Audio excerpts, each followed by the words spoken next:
अत्यंत बुद्धिमान असलेली शनिदेवांची मूळ त्रिकोण रास म्हणजे कुंभ रास होय. 7.5चा हा तुम्हाला शेवटचा टप्पा सुरू आहे. या टप्प्यात स्वप्न नक्कीच पहा, परंतु कार्य करताना पहा. आपण झोपेत बघतो ते खरं स्वप्न नसतं, तर जे आपली झोप उडवतं ते खरं स्वप्न असतं.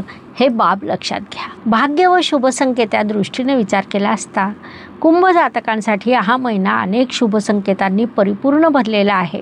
सप्तमेश सप्तम स्थानात गुरुदेवांनी पत्रिकेत पूर्ण केलेला धर्मत्रिकोण असे अनेक शुभसंकेत तुमच्यासाठी निर्माण झालेले आहेत. राशीस्वामी धनस्थानात विराजमान असणं हा देखील अत्यंत मोठा शुभसंकेत आहे, ज्यामुळे विविध माध्यमातून अनेक कारणांनी तुम्हाला धनप्राप्ती होऊ शकते. अशा प्रकारे अनेक शुभसंकेत या काळात तुमच्यासाठी निर्माण झालेले आहे.